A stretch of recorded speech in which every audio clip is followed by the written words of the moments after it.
Бүгінгі әйел әсері жобасының бірінші кейіпкері Раушан ханым. Раушан ханым, өзіңізбен таныстырып өтсеңіз және кәсіпкерлік жолға қалай келгеніңізді айта кетсеңіз. Есімім Амангелді Раушан Нұрланқызы болады. Қызылорда қаласында дүниеге келгенмін. Қазіргі таңда аударма ісі, ағылшын тілі мұғалімі, бакалавр және магистратура бітіргенмін. Онымен қоса академиялық ұтқырлық бағдарламасы бойынша Польша мемлекетінде Лодз университетінің грант иегері атанғанмын. Сол жақта обмен опыты бойынша Еуропаның білім беру саласын игердім. Онымен қоса TFL, ESL деген сертификат бар. Бұл сертификат ағылшын тілі пәнін бүкіл әлем бойынша сабақ беруге мүмкіншілігін береді, және бұл сертификатты беретін британ компаниясы кез келген мемлекеттен сізге жұмыс тауып беруге міндеттеледі. Және IELTS, халықаралық IELTS тестіндегі көрсеткішім 8 балл. Ой, керемет, өте керемет. Ал енді осындай маман біздің Қызылорда қаласында бар екенін таң қалып отырмын сөздің шыны. Өзіңіздің кәсібіңізді неден бастадыңыз? Қалай сізге сондай дәл осы кәсіпті ашу үшін қандай ой келді? Қалай ой келді? Бірінші өзімнің аударма ісі мамандығы бойынша диплом алған кезде аудармашы ретінде мен жұмыс таба алмадым. Қызылорда қаласында білесіздер, бізде нефтяной компаниялар ғана аудармашыны қажет ететін, бірақ ол кісілер маңайларына да жолатпайтын. Охранаға, күзетшіге резюмені тастап кетесің, бірақ ол резюме кадрдағы кісілерге барды ма, жетті ма, жетпеді ма да білмейсің. Бірнеше рет бардым, берілмей, жоқ мен табам жұмыс деп, бірақ жұмыс табылмады. Сол себепті мен басқа орталыққа барып мұғалім ретінде жұмысқа тұрдым. Бірақ мен өмірімде ойлайтын, балалармен жұмыс жасау менікі емес деп. Анам мені мұғалім бол деген кезде мен мұғалім болмаймын деп аударма ісін таңдаған болатын. Өйткені мен саяхаттауға арналған, саяхаттап жүретін адаммын деп ойлайтынмын. Мұғалімдік менікі емес деп. Бірақ екінші курс оқып жүрген кезімде аударма ісінде мен бөпелі болдым. Сол кезде менің аналық махаббатым оянды. Балаларға деген басқаша көз қарас пайда болды.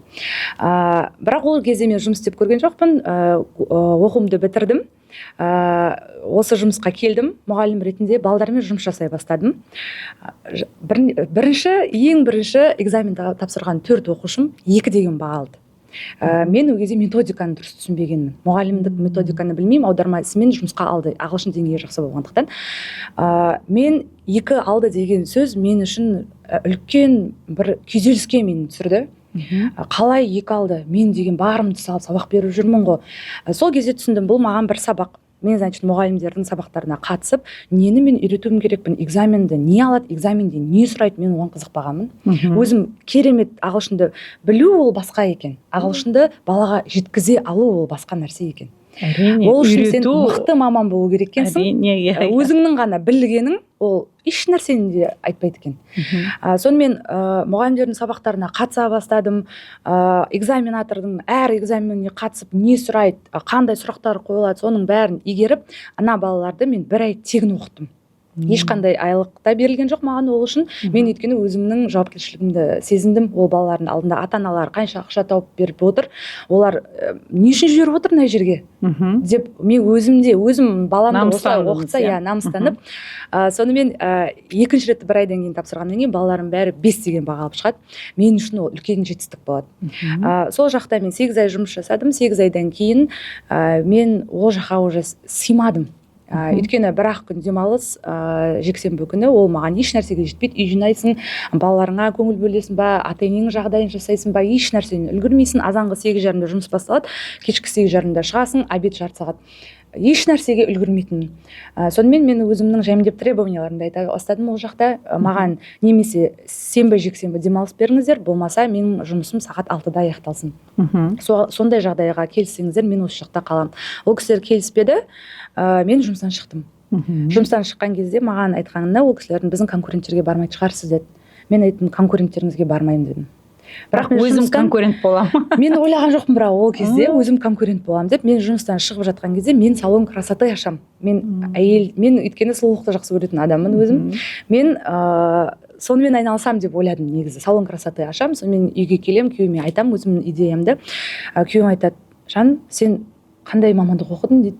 аударма ісі, ағылшын, қайда бардың? Ол мен үйленгеннен кейін Польшаға жіберді менің күйеуім. Бар, біліміңді жетілдіріп кел, мен сені ұстамаймын, байламаймын деді.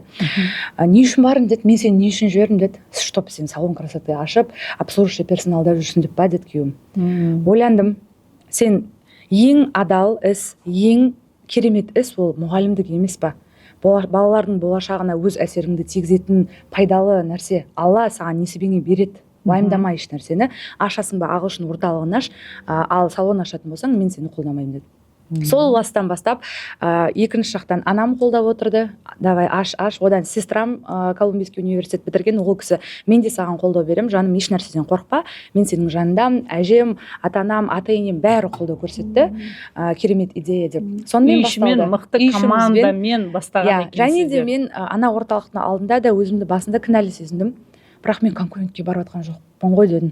Мен бұл жерден үйрендім, тәлім тәрбие барлығын алдым, мен оларға өте алғысым шексіз. Мен әлі күнге дейін айтам, мақтан тұтам. Ол жақта жұмыс істегенім үшін, ішкі кухняны сол жақтан үйренгенім үшін маған септіктерін тигізді ол кісілер, трамплин болды. Сонымен 2018 жылы мен өзімнің орталығымды ашамын 5 оқушымен. Атын атап кетсеңіз. ABC плюс ағылшын тілі орталығы. 5 оқушымыз бар. Ол менің арендамды да жаппайды, ол маған айлық та болмайды. Анам менің менеджерім, бухгалтерім болып жұмысқа тұрды. Бірінші аренда барлығын менің анаммен, менің күйеуім екеуі ақшаны сол кісілер шығарып отырды. Алғашқы 3 ай бойы солай болды. Өйткені біз ешқандай пайда көріп отырған жоқпыз. Бірақ сол 5 оқушы маған 25 оқушы әкелді. Өйткені бізде сарафанный радио Қызылордада, менің ойымша, бұл сарафанный радио ешқашан қалмайтын ең керемет маркетинг деп есептеймін. Өйткені бір кісінің, мен қазіргі таңда енді менің қол астымда бірнеше мұғалімдер жұмыс жасайды, жас мамандары дайындаймын. Ол кісілерге әрдайым айтатыным, бір довольный клиент ол бізге 5 клиент алып келеді. Одан да көп клиент алып келуі мүмкін. Себебі біз видео фото отчет жүріп отырамыз, всегда сабақ барысы қалай өтіп жатыр, балалар немен айналысып жатыр, қандай нәтиже болып жатыр. Әр өтілген 3 тақырып сайын біз видео отчет жүреміз ата-анаға. Ол видео отчет маған бір жағынан ата-ананың алдында отчет, есеп, не үшін ақша төлеп жатыр ол ата-ана, және де ол реклама өзім үшін. Біз ата-анаға жүреміз, ата-ана сторисқа салады, ол семьяның чатына жібереді, ол достардың чатына жібереді, туысқандардың чатына жібереді. Сонымен бұл бізге реклама бір жағынан. Сөйтіп, сол барыста біз кеңейдік, дамыдық деп айта аламын. Ешқандай Инстаграмда ол кезде дамымаған, ол Инстаграм бар болса да, ешкім Инстаграмға қарап клиент келеді деп айта алмаймын. Қазіргі таңда мүмкін отзывтарға қарап келуі мүмкін, бірақ ол кезде 8 жыл бұрын ондай нәрсе дамымаған болады. Раушан ханым, мен білетіндей, сіз балаларға арнап жазғы немесе қысқы демалыстарды да ұйымдастырады екенсіз. Қысқаша сол туралы айта кетсеңіз. Бұл жөнінде де менде айтатын нәрсе бар. Себебі осыдан 5 жыл бұрын мен осы идея келеді. Жазғы периодта негізі кішкене не болады, орталықтарға қиын сәт 3 айда, өйткені бүкіл 9 ай бойы келген оқушылар демалысқа кетеді, жаңа клиент жинау керек. Сол кезде мен ойлаймын, оқушы, мен мұғалімдерді ол кезде отпускаға жіберемін, барынша енді қолдауға тырысамын. Индивидуально оқушылар болады, бірақ индивидуально топтықтай доход алып келмейді, ол айлықта ондай болмайды, керемет. Мен ойлаймын, осы кезде бізге бір нәрсе керек, бір шешімі болу керек. Летний лагерь деген идея сол кезде ойыма келеді. Летний лагерь, бірақ ол әшейін летний лагерь болмау керек. Біз ағылшын тілі орталығы болғандықтан, ол языковой лагерь болу керек. Тілді дамыту, тілдің маңыздылығын түсіну. Сөйтіп мен тұрамда бірден Лондонды алам таңдап. Сол кезде енді мен жаспын, ешқандай опытым да жоқ, бірақ Лондонға менің сол арманым сол тұғын. Бірақ мен кішкене өзімнің мүмкіндіктерімді қараған жоқпын ол кезде, жаспын деп есептеймін енді. Әлі де жассыз ғой. Бірақ ол кезде енді ол 8 жыл бұрын, ол енді 5 жыл бұрынғы тәжірибем ғой. Сөйтіп 10 оқушы без проблем жиналады. Мені білетін жақсы ата-аналар барлығы сенетін 10 адамды мен спокойно жинап алам. Біз консульствоға барып документті тапсырамыз.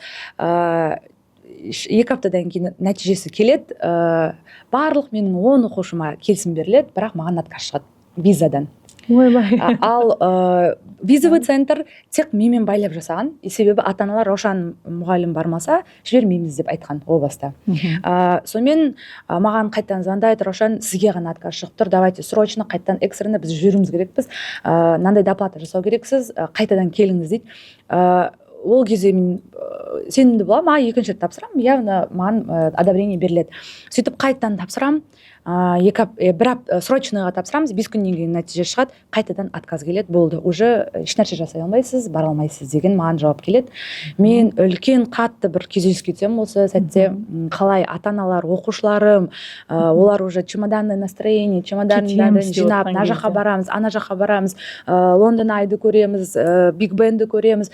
Олардың үміттерін бір мен қуаныштарын сумен шашып тастағандай бір жаман бір өзім депрессия күйзеліске қатты түсіп кетемін. Ата-аналардың кеткен расходтары бір үлкен ұятқа қалған бір жағдай болып өзім сөйтіп қабылдаймын. Бірақ мені сол кезде анашым қолдайды, айтады, қызым, сен вообще күйзеліске түспе, себебі Алла сені бір нәрседен қорғап тұр. Сен мүмкін әлі дайын емес шығарсың. Мүмкін сен қатты секіріп кеткен шығарсың. Может, сен Қазақстаннан бастайсың. Неге сен қатты бірден Лондоннан бастадың? Сен оған дайын емес шығарсың. Мүмкін сен қазір одобрение шығып кетіп қалсаң, балаларға бір нәрсе болып қалар. Может, өзіңе бір нәрсе болып қалар.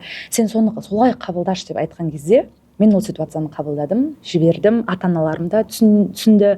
Сонымен бұл айтады, визовый центр айтады, пока 3 жылға дейін сіз визаға тапсырмай қойсаңыз болады Лондонға. Ол кісілер не себеп екенін де түсіндірмейді. Негізі ақш-қа және Англияға алу виза өте қиын. Мен хотя Шенген визам бар, мен бүкіл Европаны аралап келгенмін, ол кезде білімді жетілдіріп келгенмін. Шенген виза алғаннан кейін мен ойлаймын ғой, ешқандай проблема болмайды, мен аламын.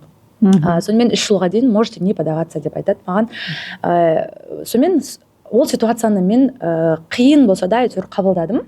Қабылдағаннан кейін 2 жылдан кейін мен дайын емес болдым, бірақ ол кезде қайтадан отказ болып қалуы мүмкін, қайтадан бір проблемалар шығып қалады деп мен дайын болмай жүрдім. Бірақ 2 жылдан кейін мен 2023 жылы дайын болдым. Сонымен Раушан, давай Астанадан бастайық. Давай лагерлерді мен изучать ете бастаймын.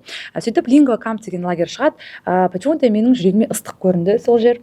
Сол жақтың егесі де жас қыз, Анелия деген, сол кісімен мен сөйлесем, переговоры болады, біз келісімшартқа отырамыз. Сонымен ол кісілердің айтқан, маған берген предложениялардың бәрі ұнайды.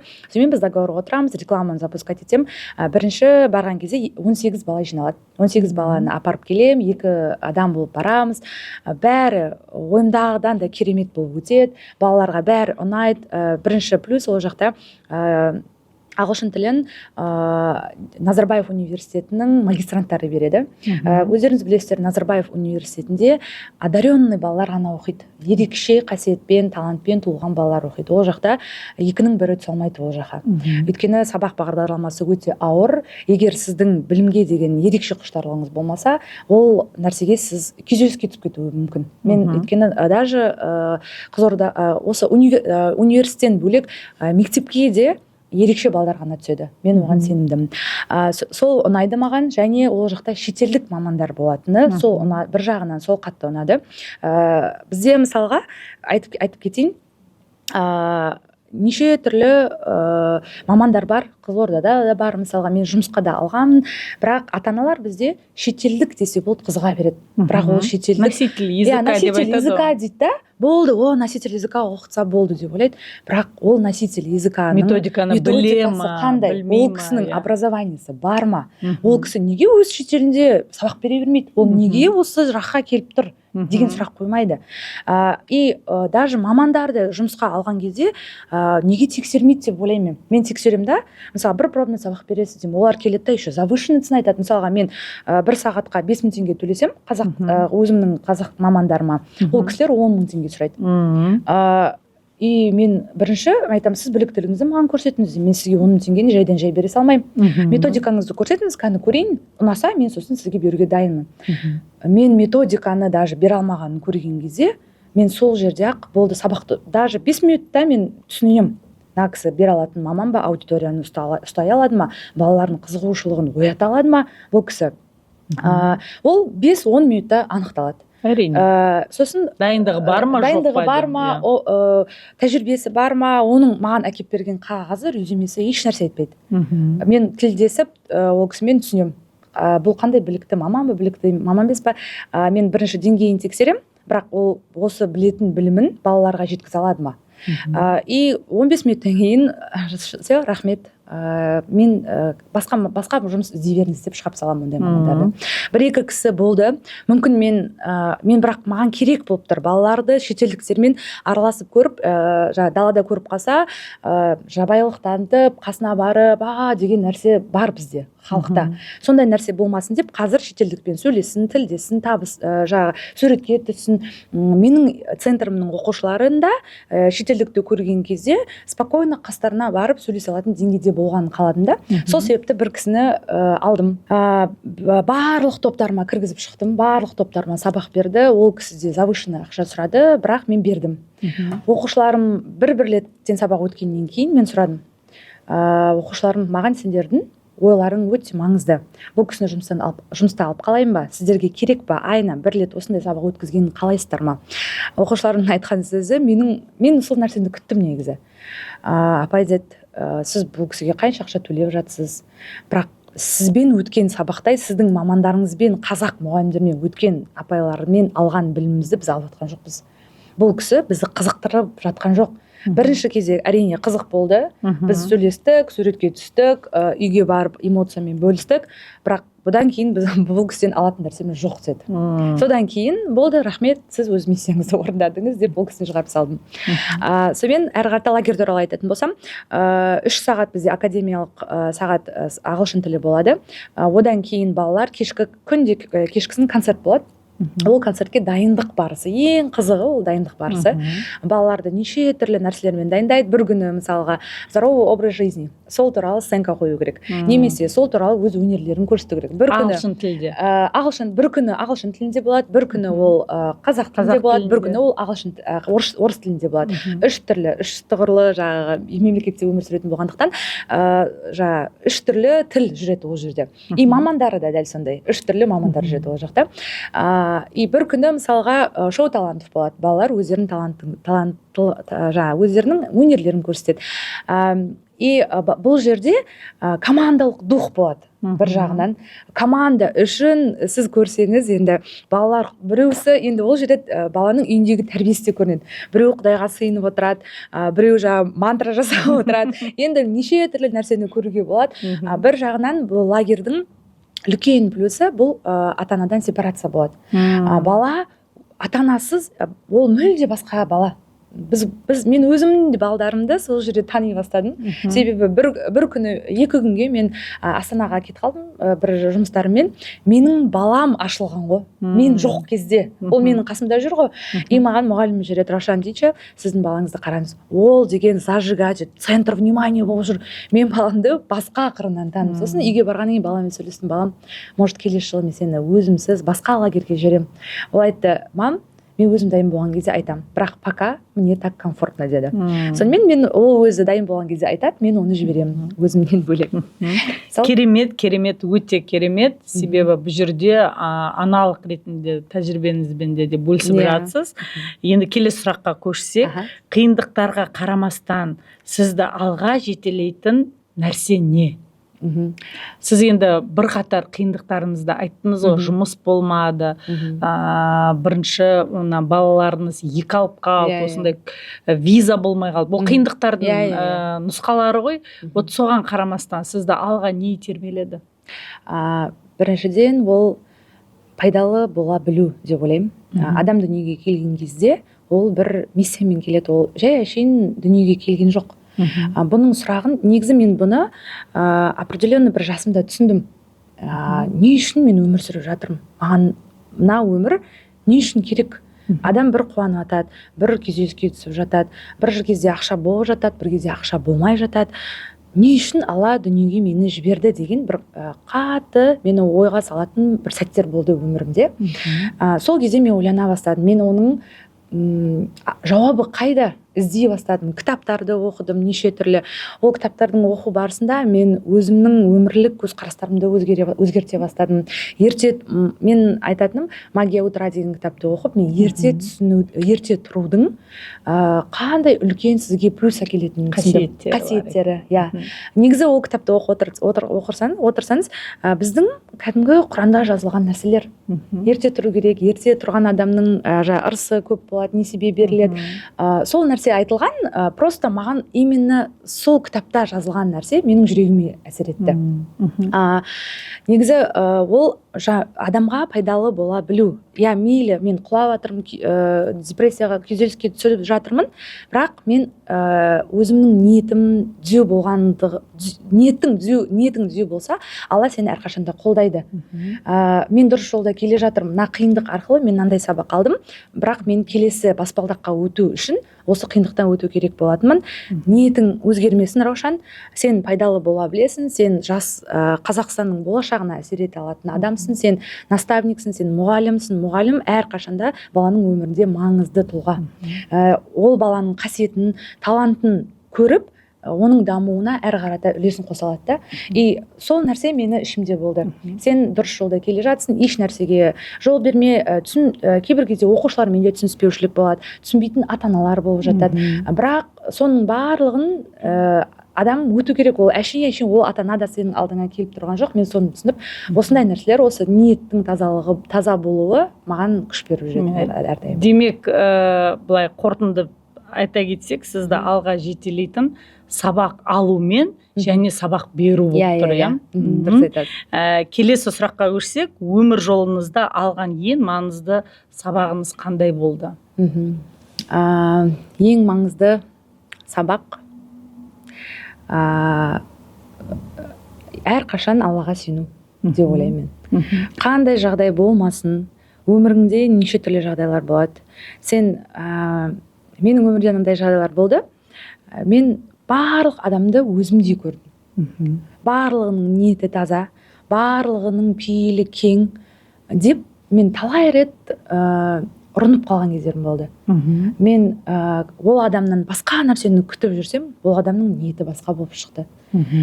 Бірнеше рет мен Алла менің көз алдыма беріп тұрса да, жоқ, ол ондай адам емес деп сенбей, мен бір сабақты 3 рет, 4 рет, керек болса 10 рет алған кезім болды. Ол адамды маған Алла көрсетеді, мен қайтадан сол қателікті қайталаймын. Қайтадан сол сабақ келеді, қайтадан келеді. Соңында мен Алла болды, енді мүмкін емес деп басымды бір стенаға ұрғандай бір жағдайлар болды. Сол кезде мен розовый очкимді шешіп, Алла, мен қабылдадым, барлық адам бірдей емес екен. Әр адамның өзінің бір уақыты болады екен өзгеретін. Оған мен бір өзімнің күшім жетпейді екен ол адамды өзгертуге. Әлемнің бәрін өзгерте алмаймыз. Мен әлемнің бәрін өзгерте алмайды екен. Кішігірім өзіңіздің орталығыңызда сабақ арқылы беріп, балаларыңыздың ойын дұрыс жолға қойсаңыз, сол сіздің де үлкен қосып атқан үлесіңіз болып қабылдауға болады, иә? Ал өз жолыңыз іздеп жүрген әйелдерге қандай кеңес берер едіңіз? Бірінші кеңесім, «Материнская любовь» деген кітапты оқыған кезде, мен сол кезде өміріміздегі ең құнды адам бұл өзімізбіз. Соны түсіндім. Және на кольцода ортасында бірінші Алла тұр деп есептейік. Алладан кейін сен тұрсын. Алла сені жаратты. Бірінші Аллаға сен шүкіршілік айтасың. Алладан мықты ешкім жоқ. Одан кейін сен өзіңсің. Өзіңді өзің жақсы көрмесең, өзіңді өзің қабылдамасаң, сен ешкім не қабылдамайды. Өзіңнің границаңды өзің қоймасаң, өзіңе не ұнайды, не ұнамайды, соны адамдарға тура айта білсең, адам оны қабылдайды. Біз кейбір кезде біреу үшін шешім қабылдап жатамыз. Вот қазір мен бүйтіп айтсам, ана адам ренжіп қалады. А сен кімсің ол адам үшін шешім қабылдайтын? Ол адамның өзінің миы бар, өзі шешім қабылдайды. Ұнаса сенмен қалады, ұнамаса ол адам кетеді. Сенің, значит, жолыңда ол адам болуының қажеті жоқ. Просто ол адамды сен қасыңда қанша ұстағың келсең де, екеуіңіздің деңгейіңіз бірдей болмаса, ол адам кетеді. Көп жағдайда біз бүйтіп айтып жатамыз. Бір нәрсе алғым келеді, бірақ ой жоқ, ол қымбат деп айтып жатамыз ғой. а неге сен алла үшін шешім қабылдап жатсың? Алла сенің несібеңді мол қылып берейін деп тұр, бірақ сен өз шешім қабылдап қойдың. Жоқ, ол мен үшін қымбат. И алла саған айтады, саған қымбат екен, сен дайын емес екенсің ғой оны алуға. Мейлі, онда ана ұстап жүрген нәрсеңді әлі ұстап жүре бер. Деп біз алла үшін де шешім қабылдап кетеміз да просто. И аллаға шүкіршілік айтып, берер несібеңді бере бер Аллам, мен қабылдаймын. Біз 40-тан кейін мысалға аурудың бәрі шығады екен деген сөздерді естіп жатамын. 30-дан кейін осындай проблемалар бар екен деп қыздар салып жатады. Олар әлі туындамаған ауруды шақырып жатады. Мысалы, ол ауру әлі шыққан жоқ, все, бірақ Алла, саған ауру керек болып тұр ма? Қазір мен саған ауруды да беремін. И сен не сұрайсың, ойыңда не тұр, соның бәрін Алла саған береді. Просто мен адамдарға айтатыным, дұрыс нәрсені ойлап, дұрыс нәрсені көзіңмен көріп, дұрыс шешімдер қабылдай білуіміз керекпіз. Өміріміздің бәрі шешімнен тұрады. Ол сіздің қолыңызда. Әдемі өмір сүру де сіздің қолыңызда. Жоқ, осыған шүкіршілік деп өмір сүре беру де сенің қолыңда. Шүкіршілік айту керек, бірақ сұрай да білу керек деп ойлаймын. Ой, Раушан ханым, өте қызықты әңгімеміз. Сізге көп рахмет. Бүгін осы біздің бірінші кейіпкеріміз болып, әйел әсері жобасын ашқаныңыз үшін. Сізге де рахмет.